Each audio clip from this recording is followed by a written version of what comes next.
اعوذ بالله من الشیطان الرجیم. بسم الله الرحمن الرحیم. در یکی دیگر از درس‌های قواعد زبان عربی صرف و نحو با شما هستیم.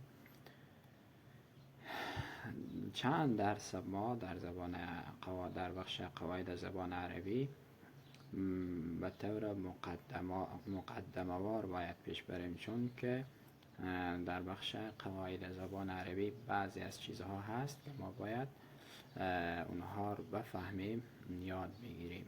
مثل حرکات هست، علامات هست، دیگه چیزها هست باید اونها رو متوجه باشیم که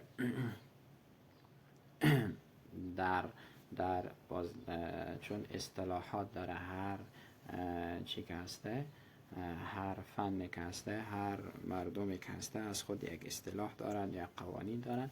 اول باید نام‌های از اونها رو بفهمیم، با قواعد اونها آشنا باشیم، بعد انشالله باز شروع میکنیم. درس اولی که یعنی او درس قبلی که مقدمه وار از صرف و نحو که گفتیم، قواعد زبان عربی گفتیم، در بخش حروف بود، در بخش ابتدا بود. حالا یکی دیگه داریم، درس دیگه داریم به نام صداها. مثل قلم و العلم. صداهای زبر، زیر، پیش. ای که هسته زبر گفته میشه، ای علامت زبر گفته میشه، ای علامت زیر گفته میشه. ما به فارسی زبر میگیم، ولی عرب ها چی میگن؟ فتحه میگن یا نصب میگن، فتحه میگن. این علامت ما زیر میگیم، در زبان عربی کسره گفته میشه.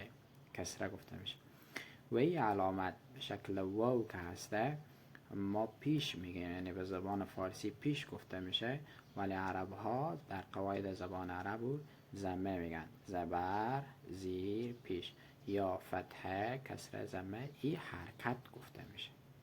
اینا رو به نام حرکت میگن. حرفهای را که دارای این صدا هستند مثل ق، حالا قاف زبر ق، قلم قلمو، یا علمه قلم قاف زبر ق، عین زیر که باشه، عین زیر عی، و میم که هست میم پیش داشته باشه یا زمه داشته باشه، پیش متحرک میگن. حرفهایی که دارای این صدا هستن اونها رو حروف متحرک میگن. به نام هر حرفی که حرکت زبر، حرکت زیر، حرکت پیش داشته باشه او به نام حروف متحرک گفته میشه.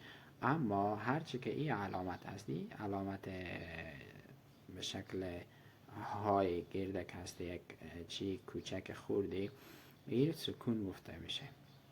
یا ای به شکل هفت سرچپه هم نه، به این شکل شمال، به اصطلاح که بگین به رو خط که بگذاریم به شکل پایین بالا که به هفت نوشته بکنی، یا به زو علامت سکون یا جزم میگوین. و علامت گردک که روی در قرآن عظیم الشان اگر باز بکنیم در جا میبینیم، هم ای به شکل یک دایره کوچک واری و یا به شکل هفت واری که به رو حرف گذاشته، ای به نام سکون یا جزم میگن. دارای حرفی که دارای این علامت است آن را ساکن یا مجزوم میگویند. ساکن یا مجزوم. حرکت های دوبل، دو زبر، دو زیر، دو پیش. حرکت های دو زبر، دو زیر، دو پیش. اگر یکی بود خب فتحه و کسره و اینها هست، اونها تنوین میگن. و صدای را که از تلفظ آن پیدا شود نون تنوین مینامند. پس خلاصه درس ما چه شد؟